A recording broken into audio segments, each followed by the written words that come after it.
Lovely live. Let me do this really quick before I lose it. Come on. Please let me know your name and where you're joining in from. And for an extra fun fact, tell me if you're a milk chocolate or a dark chocolate person. That'll be our cool way of really getting to know each other here. Hello everybody, so good to see you. My name is Silvy Khoucasian. For those of you that have just started following my page and my work, I live in Los Angeles, California, and I am a milk chocolate girl all the way. Always have been, always will be. I shouldn't say always will be, right? Because you never know. Thank you for streaming. Annie, welcome. Milk chocolate. We have Haley from Florida, dark chocolate. Thank you guys for joining in. So good to see all of you guys here. I was gonna say faces, but I can only see little faces on your profile picture, but it's still nice to see your faces. Natasha from Canada, welcome. Ramsha from Pakistan. London, Sonia, white chocolate. Ooh, I didn't offer that as one. I forgot all about white chocolate. White chocolate. Risa from San Francisco, milk chocolate all the way. Woo woo, me too. My partner is dark chocolate all the way, so we have a little bit of variety in our relationship with the chocolates. Milk chocolate, Kristen, plain old milk. Yes, and it's amazing how the chocolate bars taste different in other parts of the country. I remember when I went to Europe, what did I have? I had, God, was it, it's that purple chocolate. I'm gonna totally blank out right now. But it was so much creamier and delicious than it was in the US. Sweden, Stockholm, Istanbul, white chocolate is not chocolate. Chocolate's chocolate. Wales, all chocolate, all the chocolates. I get it. Thank you so much. I appreciate you guys for being here. Keep letting me know your names, where you're joining in from, and if you're a dark chocolate person or a milk chocolate person. Yes, the dairy milk in Europe. Cadbury's. Thank you, thank you, thank you. That's the one. I mean, even the Cadbury's in the vending machines were just incredible. So anyways, let's continue to have some fun over chocolate. So good to see you, Chris. Oh, lovely to see you pop in. This will stay up, so if you want to come back and watch it, this will be up for another 24 hours. And I'm trying to save all the lives. As long as there's no technical issues, which again, it happens, they will be live. They will be saved, and I will be uploading them to my YouTube channel. So yes, for those of you that are new to my page, welcome. I work as a relationship coach. I spend a lot of time speaking and writing about attachment styles and boundaries. I have my master's in psychology, marriage and family therapy in particular. So I have a very systemic approach to my work. I have a very it's very layered, meaning the way we show up is very much influenced by our family system, our cultural system, all the systems that we've been really drenched in and have been exposed to, and those shape our worldviews, our views of ourselves. And I know that I've been talking tons about boundaries and attachment styles on my page. I have a really amazing new online program that I'm going to be announcing very, very soon. I'm still working on it, so I'm not going to announce it yet because I want to announce it when it's really ready to go. But for now, I've been bringing in really incredible guests to really help with our current time, with everything going on the planet, to offer support. All of my online programs are still 70% off at the moment. They will be for at least another week. I wanted to keep them up at that 70% off as long as possible. Use the code COMMUNITY, the links for the boundaries and the conflict to connection. The practical communication is not on sale because that's only $27. So the other two are use the code COMMUNITY. As for today, I'm going to be bringing in Stephanie Essenfield. She is a beautiful friend that I've been blessed to connect with here on Instagram, and we've gotten very, very close. We share very similar views on boundaries and really have a very shared view of relationships and holding space for compassion as well as those boundaries for ourselves.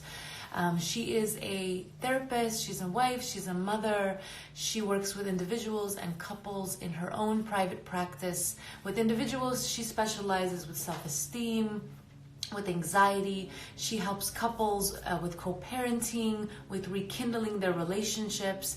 And I'm just so excited to bring her on. And we're going to talk about parenting today. As for my background, I am not a parent, super transparent about that. I don't have a lot of experience with my own children because I don't have children, but I have worked in preschool settings. When I first began my therapy internship, I've worked with kids birth to 3 years old. I've worked with middle school kids. I've also worked with high school kids in group home settings. But she's really who I'm going to be focusing on in the interview today, and we're going to be having a free flow conversation about how to support you all to make sense of what's happening as much as we can, right? And also to offer you guys tools for some tools for emotional regulation and the importance of creating some simple rituals. I'm gonna test the lighting. I feel like this lighting is a little bit off. Let me just switch this off. Give me 1 second. Is that better? I feel like that was a little bit glaring. Okay. All right, I'm going to be bringing on beautiful Stephanie in. Let me see if I can, oops, where is it? I know I just saw it, Stephanie. Let me see. There it is.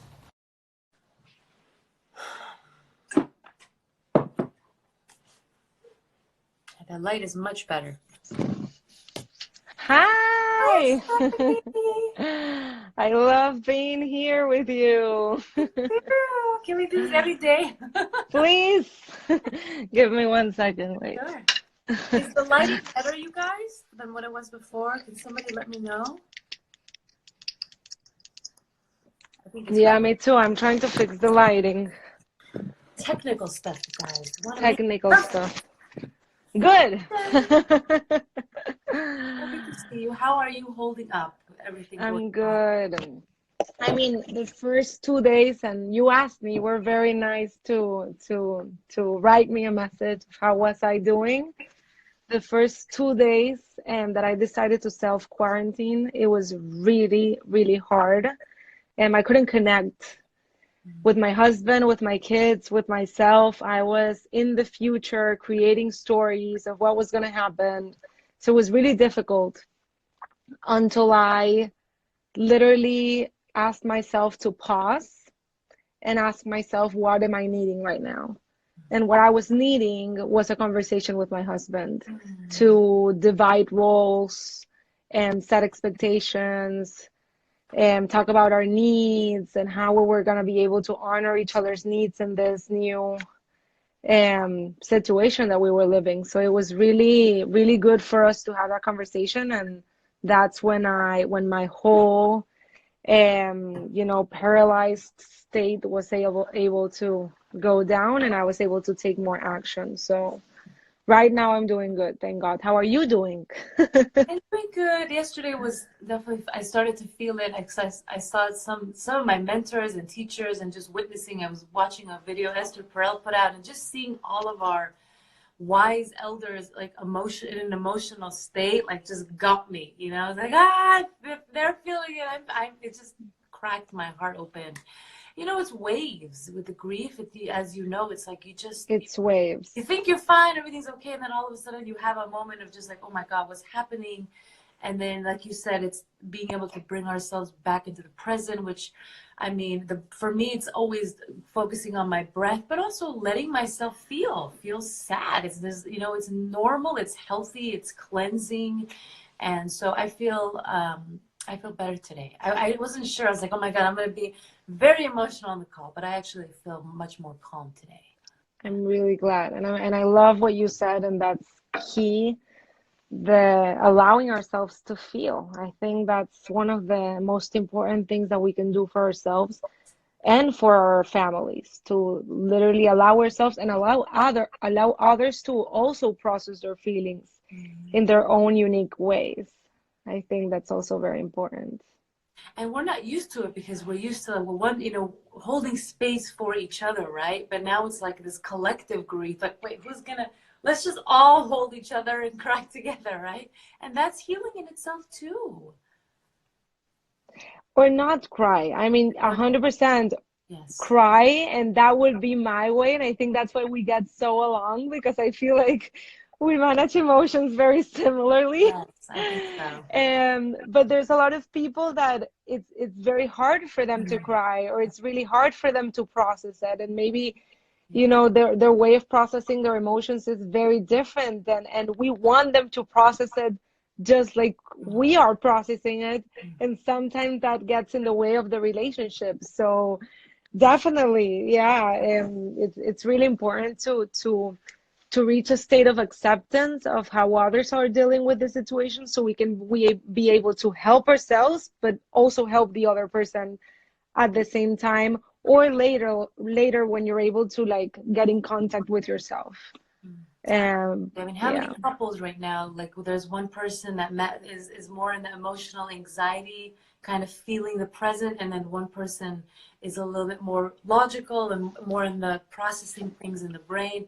And it's like you said, it's really tempting to want to, my partner is much more logical and I'm much more, you know.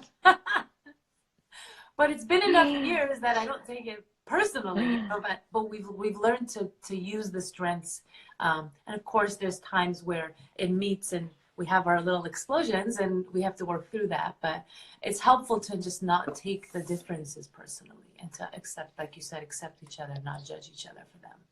Yeah, I agree. It's difficult. Like I all of this situation, it's very new I for love all of that us. Brian's watching and he just said, Hi, yes, very true. Brian. Come in. Have a conversation with us. Right there. Is Silvy acting crazy? Tell us the truth about what goes on behind the scenes. That's really funny. Well, we're going to have a beautiful conversation about parenting today. Yeah. Normally I've been saying I'm usually much more structured, but I don't know if it's because I don't have as much energy, or I'm just like, we've all kind of taken off masks and are just being able to be more of our authentic, unfiltered selves. Of course, I still have a little bit of structure. Who am I kidding? I still have a few touch points. Hi, Ray. Do you want to come say hi? Yeah, he wants to come say hi. Hi, Brian. So, how are you? this is my brilliant logical man that helps me regulate my wide range of feelings. I love it. We need each other. We bring so much gifts to each other. I'm so glad. That's so important. I swear, Silvy. I need the wild and the expressive, even though Makes it more fun. Anyway, that was fun. I just wanted to say hi. What's up, man? Hi. Welcome. We're on the patio with our dog. That's right. A golden retriever. Nice to see you. Nice to meet you. Have fun. Bye. I didn't know you had a golden retriever. We do. Do you have one? No, I would love one. So, well, we're going to be talking about parenting. We're focusing back now. You got a glimpse of the real world coming back. Parenting, right now there's parents that are teachers, parents that are completely, their lives have shifted to, both work at home and teach their kids online stuff that's been normally in a classroom setting, single parents, parents that are struggling and having to raise the child in a small room. What are some of the other kinds of parenting dynamics you've been seeing, Stephanie, in your work? Everything, single parents, parents that have just been laid off and are dealing with a lot of financial difficulties. So, it's really hard when you get, I don't know if you got it, I got like 1 million of them, and I actually got excited first, and the whole routine, and let's start teaching at home, and now the parents are the teachers, and like this whole new way of parenting in quarantine, that you have like so many duties as a parent, but then again, you're in survival mode, trying to see how are we going to figure out how to get ends meet, and all of this stuff going on at the same time, and it's really hard, and if you add to all of this, which is usually what happens, shame, which is I'm not doing good enough as a parent. I couldn't teach my children today's lesson. I couldn't send the pictures. My teachers are asking me pictures of proof that I'm doing the activities. So I couldn't take the picture because obviously I was too focused on trying to control the two kids and have them pay attention. And all of this going on, it can be too much. And again, if you add the self-judgment, then where do you go with all of this? You know, and not just that, like when you're already in a fear state, in an ego state, and you add self-judgment, and then your child has a tantrum, or they're being a little bit more challenging than normal, it's very easy that we then, you know, deflect everything that we're feeling onto them, and then we make them feel bad for having a normal child reaction. And then it becomes a power struggle, and it's really hard. Like I have seen parents that are having a really hard time at this time, and they don't know what to do, and they want to meet society's and school's expectations to be this perfect mother, but obviously it's impossible. And I think we have to understand, because people don't talk about this. As we know, and we talk a lot about it a lot, people don't like to be vulnerable. People want to appear perfect. And if you go on social media, you're going to see the typical video of the parents with their children sitting, doing their homework, because that's what they're going to post. They're not going to post the bad parts of the exercise. And it can be very hard. It can be very hard to deal with it. So I think number one is to understand and accept that we're in a very special and difficult situation, and that it's normal if you're having a hard time. What do you think, Silvy? Oh my gosh, every word. Couldn't, I mean, so perfectly said. I'm so happy that you're sharing and normalizing that this is not a normal time. This is not, I mean, just parents that have been able to go to work to have that time away for themselves, away from their and necessary time away, so they can, you know, have a separate identity and just be able to self-soothe in their own ways. It's almost like, where is all the containers are bleeding. You know, there's no sense of separateness, it sounds like, from what was work, what was for my time with my friends, maybe with the date night, or maybe even just having a night with my girls or with my guys. So it's such a restructuring of, or I should say a lack, there is no structure to anything, you know. It's like we're in the crisis phase. We're in the crisis phase, and that first week when I panicked, and I remember that a lot of my clients were talking about that they were having more arguments and fights than normal with people that they usually never had conflicts with. And what I was explaining is that when there's fear in the world, when there's a lot of fear and anxiety in the world, and a lot of uncertainty, you know, who is driving you? The ego. And what happens when the ego is driving you? That you literally have, how do you call it? I always forget, like, I know it in Spanish, but you're kind of like in a defensive state, like somebody's gonna come and attack you.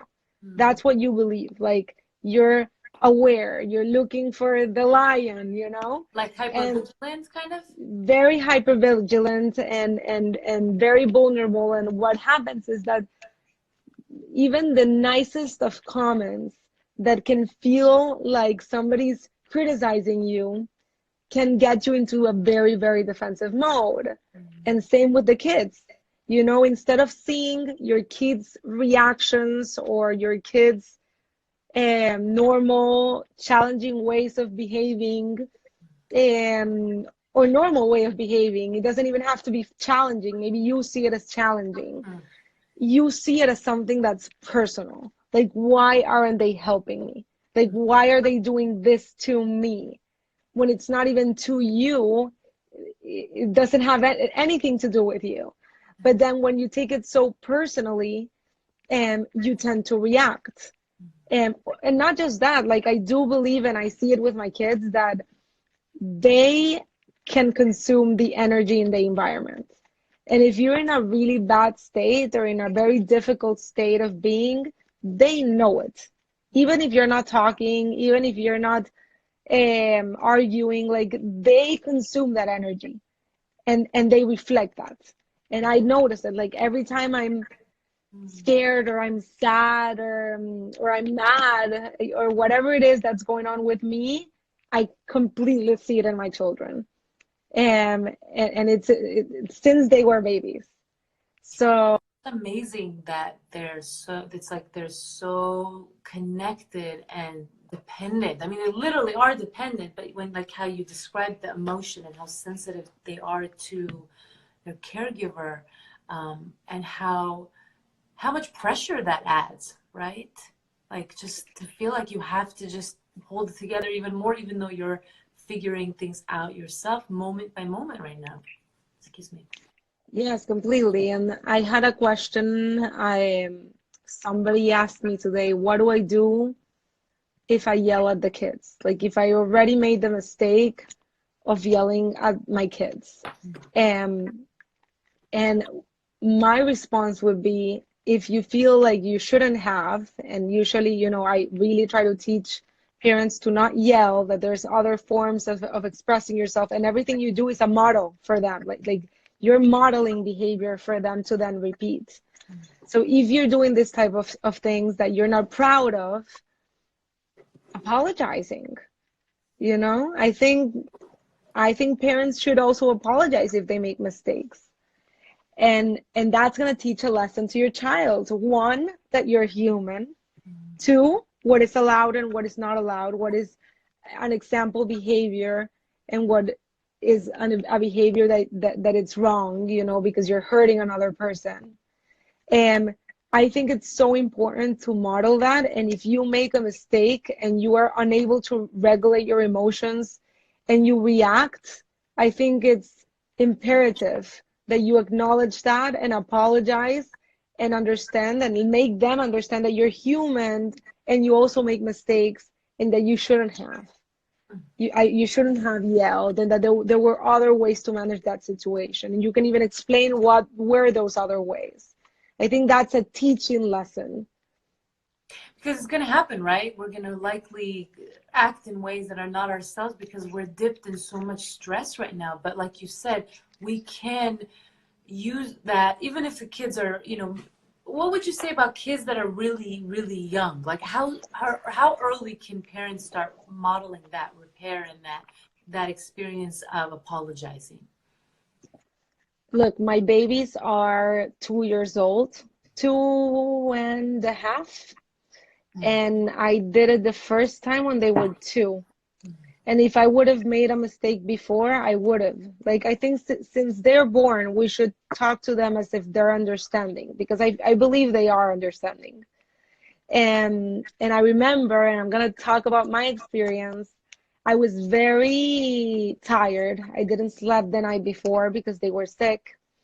And I don't remember what happened that day, but there were a lot of vulnerability factors. And then I couldn't wait to get home, put the kids to sleep, and go and sleep because I really needed to sleep and lie down. And then I remember they wanted to play with me. You know, it was like 9 p.m. and I was trying to put them to sleep, and they were playing with me and like kind of like challenging me. And I was really trying my best to explain that it wasn't the time, that it was time to sleep.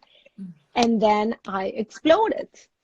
And I exploded. And I remember they were crying like crazy. I put them to their cribs and I went to my room, and all I wanted to do was forget about that episode, go to sleep. I knew that they were going to stop crying at some point and go to sleep. And I just wanted to like forget it, like this never happened, because also like I had that extra layer of shame that I am a therapist and I should know better. So it was like this never happened. And I was able at that moment, I had to like really, really access consciousness. It was really hard because I was in a really emotional state at that moment. So I had to accept that what I did happened and I couldn't turn back time. I yelled at them like a crazy woman, and I had to turn shame into guilt. So instead of saying I'm a bad mother, like I'm not good enough as a mother, I had to say I am human and I just made a mistake. And that's when I was able to say, okay, now that I've accepted that I did what I did, now that I've turned shame into guilt, what are my options right now? I can do what my ego is telling me, which is forget that it happened and go to sleep and let them cry into sleep. Or maybe I can go there and I apologize. And I remember I went into the room and I said, my babies' names are Vanessa and Jessica. And I said, Vanessa, Jessica, Vanessa. And they couldn't even look at me in the eye. And then I said, I'm sorry. And the moment I say I'm sorry, both of them look at me. And I asked them, can I hug you? Yes, I hugged them. I told them I shouldn't have yelled. Mom wasn't able to manage her emotions and she yelled, and that shouldn't have happened. I always explain to you guys to not yell, and I just did exactly what I said we shouldn't do. The next day, 8 a.m. in the morning, I accessed the camera because I have a camera in the room, and I see them both, they're twins, talking about the episode. Wow. But it was the cutest thing in the world. They were like, Mommy yelled last night. Yes.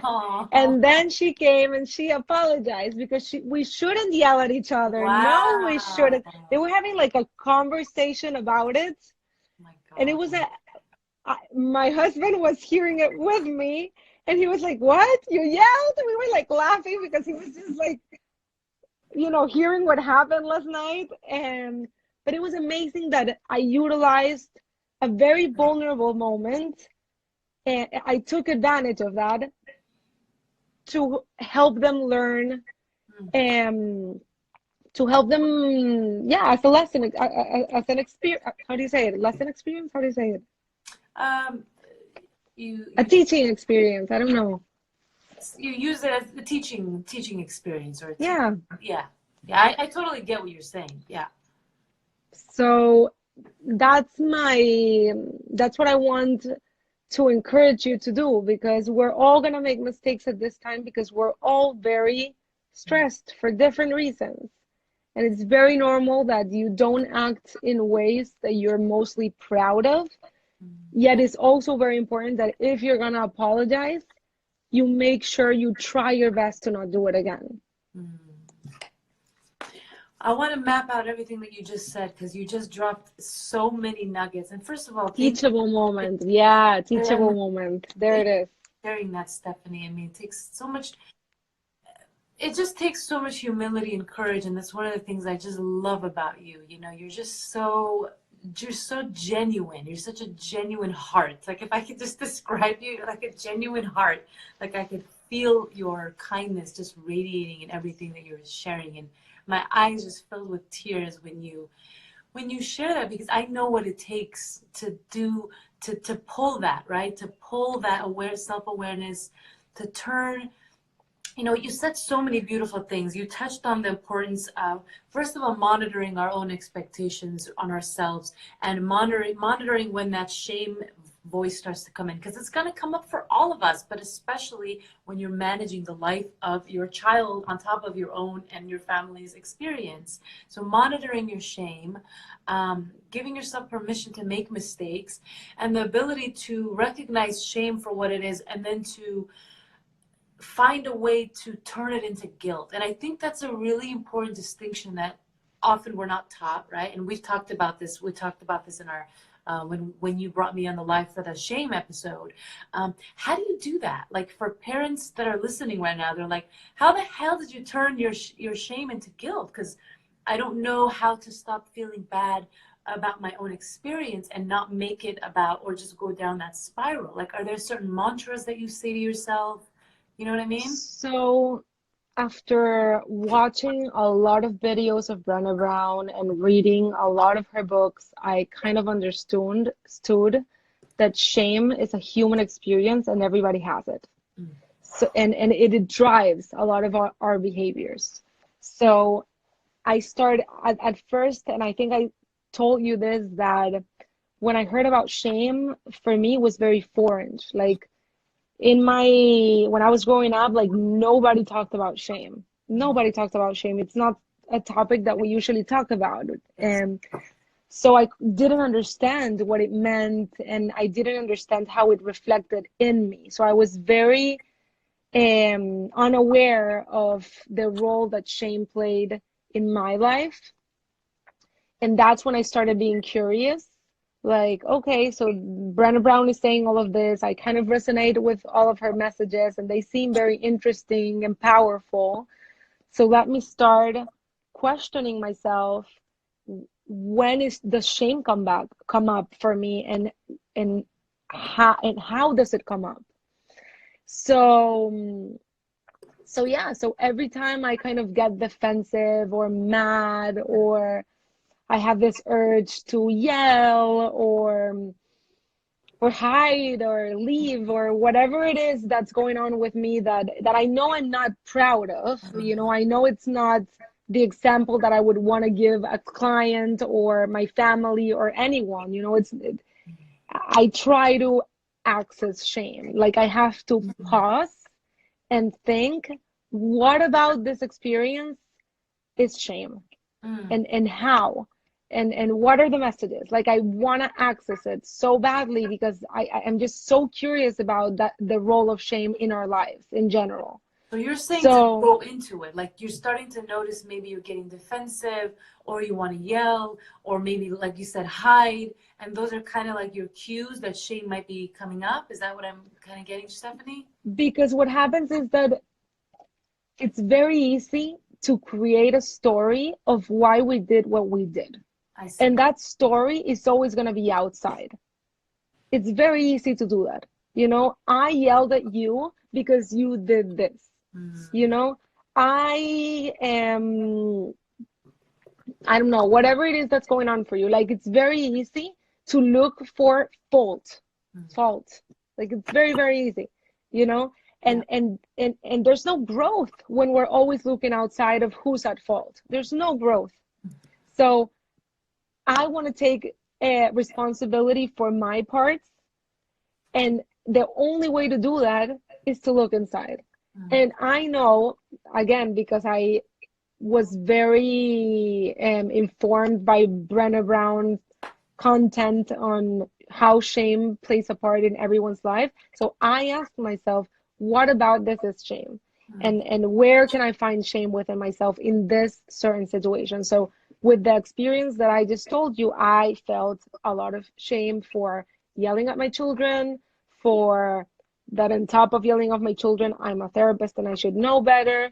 And a lot of other things that I was kind of like judging myself for whatever it was that I did at certain points in my life. So when, you know, that you have to, the awareness, again, as always with everything, it's like it's not something we're conscious of.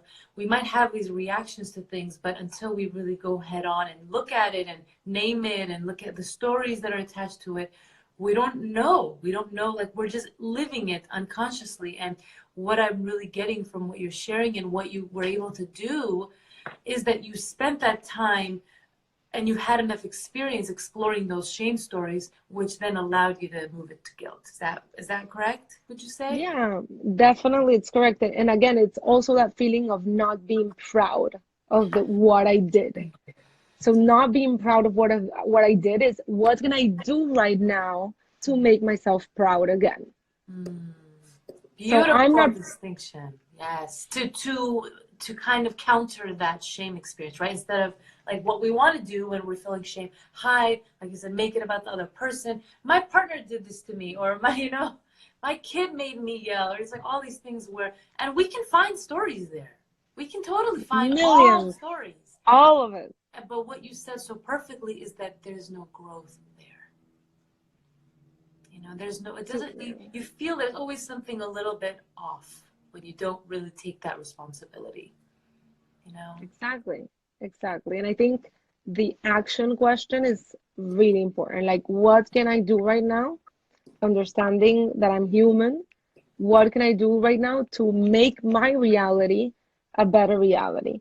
And for me, that better reality was utilizing this experience as a learning experience for me and for them as well. So, so yeah, this experience that I just talked to is one experience out of many that can happen specifically in this time of coronavirus. So being able to access shame and accept different types of situations that we don't like and find that self-compassion and compassion for others in these times of a lot of stress and anxiety, I think that's what's gonna help you change the nature of your relationships with others and with yourself as well. So beautiful, Stephanie. I mean, I think this just models, it's kind of like the anecdote to, I think for me, being able to access apology and repair has been my biggest saving grace in relationships in general, because stuff is going to happen. Either you're going to walk away from the relationship, obviously you're not going to walk away from your babies, you know. They're like, we're holding you accountable, right? You can't leave me in this crib forever. You have to come and, you know. But it's that anecdote, and I think a lot of times when we don't know how to do it, it's like we don't know that this is a possibility, or that people are going to admire us. Our children are going to admire us so much more when we show them that we're human, that, you know, yes, we're going to feel stress and we're going to, you know, do things and make mistakes, but that it's just the most, it's like creating that the richest lemon out of this, you know, the lemon juice out of all these lemons. This is the word. I'm terrible at analogies and metaphors, but I think you get Don't what I'm worry. saying. You know, I get squeezing the perfectly. lemon juice out of all of this, you know?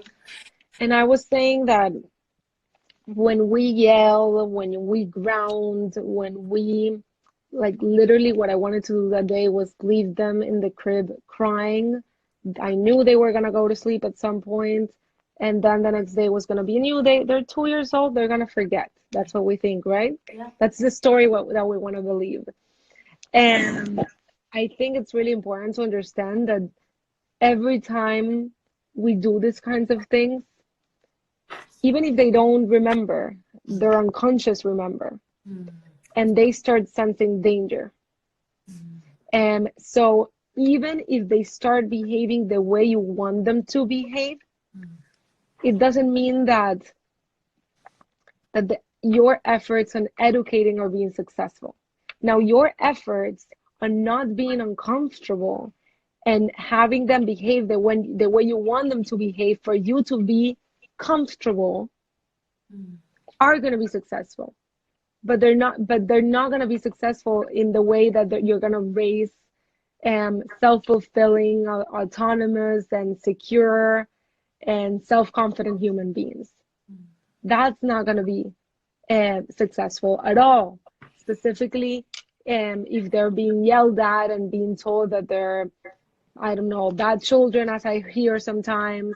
You know, all of this are only, yes, definitely they're going to behave. You know, that goal of yours, probably you're going to attain it if you're continuing to hurt as a consequence your children. So yes, you're going to have children that are going to be very, how do you say it? Very, like obedient, what? like obedient. Very obedient, but as they grow, they're going to grow with the messages that something's wrong with them, because every time they try to be themselves, which again, every children wants to play and wants to stay past midnight and wants to challenge you and run around the house and come and get me, you know, that's what children do. So when you don't let them be, then they have this message that somehow being themselves is not okay. And you don't want that. I don't think any parent wants that. Absolutely. Like you said, you can get children to conform, but then you will lose their respect, and you will lose their ability to really, you know, it's like managing the conflict and the differences and what comes up for our children. It's our children. I don't have children, but children, you know, and even developmentally, the different ages, it's different. It's just so different. I would love if you can actually share a little bit about, and we spoke about emotional regulation and how, what that might look like right now. You said, like, if our children maybe having tantrums or not acting the way that we want them to act, right? Because of everything going on. So how can we accept their responses while also applying, discipline with that, but knowing that this is a moment of potentially offering some kind of emotional regulation and comfort for our children, even though we might be so triggered, right? So there's just so much without putting that expectation that we're going to do this perfectly. So I think we have to keep saying that, right? The umbrella with every live.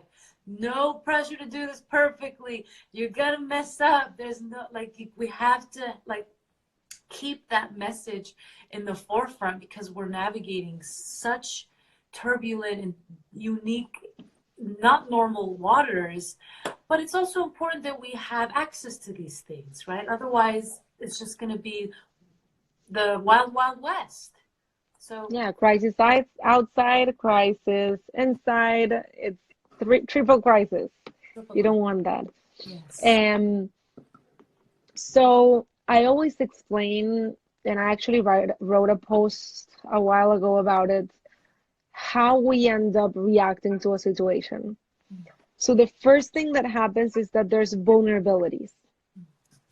So what are vulnerabilities? Vulnerabilities is if you didn't sleep well last night, that's a vulnerability. And if you're having a very hard financial situation, that's a vulnerability. If you're not getting along with your partner, or if you feel very alone, that's a vulnerability. If you haven't eaten the whole day and you're very hungry, and anything that makes you feel more prone to react against a trigger because you already had too much, Yes. So that's the first thing that happens, vulnerability start building up. And then there's the trigger, what is that thing that sets you off? We call it in Spanish the drop that makes the glass fall. I think so. Yeah. It's like having a cup filled with water and adding one more drop. Exactly. Okay. Yeah. Thank you. So that's the trigger. That's kind of like, or not even. Let's call it the event that sets you off. And then is the sensations. The first thing you feel when something sets you off is sensations. If it's the jaw tightening, or if that you feel hotness in your body, or you start doing like this with your hands, the sensations that you feel in your body. And then is the interpretation. I think before the sensations, it's the interpretation that you give to the situation that happens that sets you off. So that's what the only thing of everything that you're able to control and to manage is the interpretation. So what happens with kids is that when they have a tantrum, was for an adult, right? This was how an adult processes when the vulnerabilities start to get too big, or then there's a trigger. They're then able to interpret the situation, and then they start to feel the sensations. The sensations, the emotion, what you want to do, the urges. Then you act on the urge, and then it's like the after effect of that you acted on the urge. And it's a whole cycle, because then that becomes a vulnerability. But the only thing that you can control in everything that I mentioned is, definitely vulnerabilities. You can reduce them, like, for example, sleeping and eating. There's a lot of vulnerabilities that you can eliminate because you're taking care of yourself. But the other thing is the interpretation. So every situation, every reality, every fact that happens, each one of us, each human gives a different interpretation of it. And so, for example, it happens to me, and I've catched myself because I'm aware, because I've worked a lot in my level of awareness. But sometimes I don't catch myself and I just react again because I'm human. Me too. But mostly I try, and I've catched myself if one of my daughters is, in the middle of a tantrum and challenging me, and no, I don't want to eat, or no, I don't want to sleep, or no, I don't want to, whatever it is, we make it all about us, like she is challenging me instead of she's having a challenging time or she's going through something. No, we make it about me, about us, all the time, mostly. I don't want to talk in absolutes, but mostly we all make it about us. And that's the interpretation, their reality, which is maybe she's tired and she wants to go to sleep, and that's why she doesn't want to eat or whatever it is we want them to do, because we love to have control over our children. Even if it doesn't serve any purpose. We love that when we say do this, they do it. I can imagine. So it's very important to access, again, the interpretation that you're giving to their behaviors, because most likely it has nothing to do about you, and it has to do about them. Like, I'm sure that day that I ended up yelling at them because they didn't want to go to sleep, I'm sure that what they wanted was to spend more time with mommy because I spent the whole day at work. Probably. Or anything else. But it wasn't about me. And what we do is that in our minds, we make it all about us. Mm-hmm. And if it's if it's on purpose, if they're trying to set us off, like if they want us to yell at them. And it's not like that at all. So that's what we're able to control, the interpretation. And in order to change the interpretation, we need to access the interpretation. And in order to access, we need to tap more into awareness and consciousness. I mean, even just what you just broke down, the layers between going from, first of all, the fact that so many people are in that more vulnerable state right now. So that window probably feels so much shorter, right? Like it's like whoop, bloop, like right there. And even the thought of creating space in between to process and to think about it, it's going to take much more consciousness, like you said, much more self-awareness. Even if that's, I need to go lock myself in the bathroom for a few minutes, right? Whatever I can do, and just think to myself, how am I personalizing this? How am I making this about me? And am I, one of the things I love to do when it comes, I can personalize a lot. That's kind of my ways of cognitive distortions. Really challenging those and really, am I sure that this is true? Am I 100% sure that this is what is happening right now? Especially with a child, right? I mean, I think that's probably such a much more unique way to do that, because I mean, how can we can't just ask our children, was that what you were doing? We don't have that kind of back and forth. So it adds that layer where we're having to really do this on our own. Obviously, we can work with a therapist or work with someone to help us, or even just another parent. Like, have you ever experienced this feeling of personalizing your children's behavior in the moment and having some kind of shame-busting conversation? But how can we make more space for that during this crazy time, right? Like, how have you perhaps done that, or with parents that are just, their kids are literally living on top of their heads right now while they're on the laptop? It's just so hard. It is really hard. It's really hard. Parents. So these are the two things that I'm doing. I'm creating moments for me to meditate. I try to do it at night. A lot of people ask me, what's the best hour to meditate? I think it depends on the person. Like, for me, it's at night. And you can do it many times a day. Like, the more the better, actually. It's like a muscle. That's so helpful. And the other thing that I do is that, and this, I got taught this by an amazing therapist, and she actually has an Instagram right now. I'm going to send it to you because she's really, really good at Conscious Parenting. Her name is Evelyn. And she tells, I went to a workshop of her, and she asks parents to like literally sit on the floor with their children and enter their stories, enter their play, like literally be a child again with them. And that's the way you're going to connect with them. And that's the way you're going to understand how they're processing information. If you're always the parent, the authority, then it's very difficult to connect with them.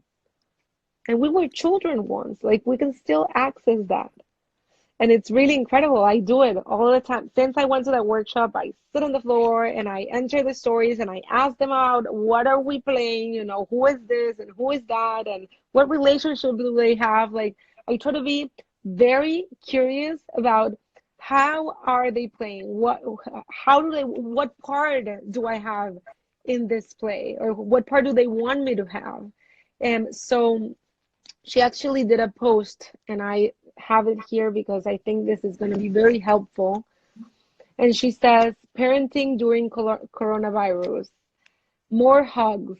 So definitely start hugging more cuddles, more pretending, and more creating. Like start tapping into your creativity, which again, it can be really hard when we're very stressed and there's a lot of fear. But at least try a little bit, baby steps, or help them. Ask them to create for you. Okay, that can be very helpful. And more nature walks if you can. Here in Miami, we can. Just nature walks. Don't go near anybody. Social distancing still is happening. More sibling play. Like, for example, my twins are getting along better than ever right now because they're together all day and they're playing with each other. And more family meals. Try to start incorporating them into meal prep or ask their help, literally. Like, I sometimes give them a wipey and I'm like, okay, right now we're going to clean the floor. And I see them, they're so happy that I asked for help. So happy. They love being asked for help. I mean, just being with you and doing things with you, I'm sure just is like, they don't care what it is. I mean, of course, obviously there's things they would maybe don't want to do, but they want to just having that extra time at home with parents that a lot of kids haven't been able to have. I imagine that in itself has been the positive side of all of this, right? Completely. Completely, yes. They were longing that time with you, and now they have you, so we have to be able to do our best effort to connect with them at this time. More cooking. Stephanie, can I want someone to put the person's name in the comment box. What's her Instagram name? Evelyn's? Hatch and Bloom. Hatch and Bloom. Company. Can somebody put that in the comment box at Hatch and Bloom Co? She's amazing. Resource really, really amazing. And she does a lot of workshops all about parenting, and she follows and reads all the books of Dr. Shefali Savadi. So she's amazing. I actually did a workshop with her, and that's when I fell in love with her content and way of explaining things. So there it is. Thank you so much, you guys. I appreciate you guys writing it. Thank you. Was there anything else that you wanted to read? I didn't mean to cut you off from reading. No, it's okay. More movie nights. Definitely more observing, more laughter, more coloring, and more freedom, more tantrums, she writes here, more comforting. Like, that's the moment to start like connecting with them and helping them regulate their own emotions. And more messes, more cleanups, more repairs. So start welcoming all of it, of what it is to be a parent, the good parts and the not so good parts as well. And that's what's going to help you relax when you start opening the door to everything that comes with it. And there's just such a wide range of that right now, right? And it's, if we're going to make space for the challenges, it's also important that we make space for some of the the gifts that we get to experience with young children. I mean, I wish I had, even though if I had nieces and nephews right now, I wouldn't be with them because I would be social distancing from them too. So, but it's just, there's just kids are just such special, special beings. Do you I love it. I know you just launched the workshop. Do you have anything for parenting, or are you offering sessions, Stephanie, for parents that are maybe co-parenting, or maybe just want to just to talk about their personal experience with this and get some support? Can you share about what are some of your offerings are right now? We have about 5 minutes before Instagram kicks me off. Okay. So I have yes, I have a workshop that is called More Peace of Mind. I've done it many, many times. Every month I host one. This is the first time that I'm doing it online. So I have one in Spanish that I started yesterday, and I'm starting another one next week in English.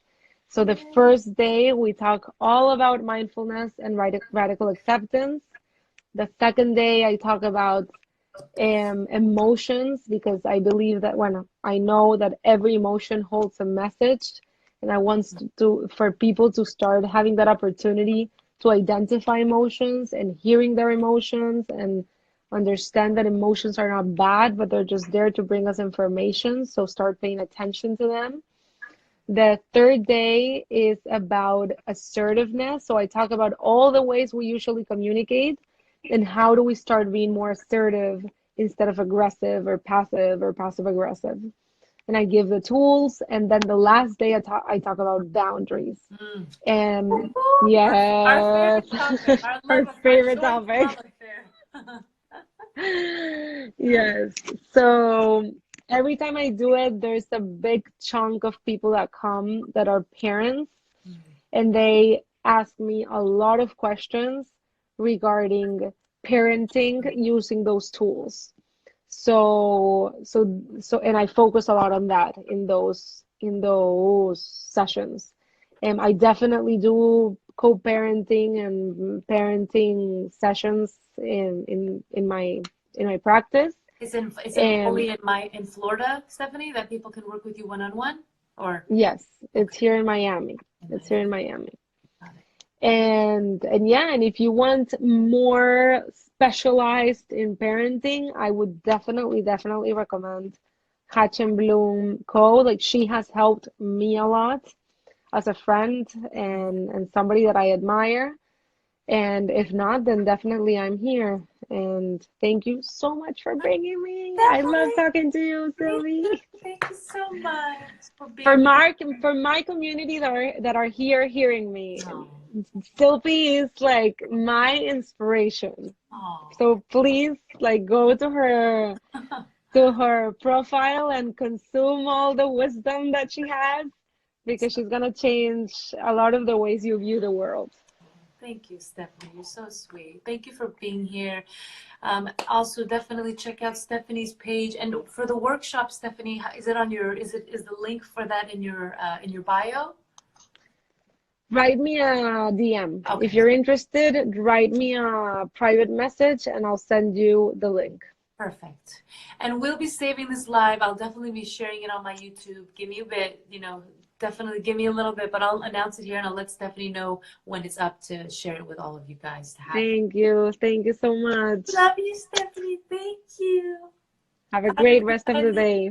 Bye, everybody. Bye, Stephanie.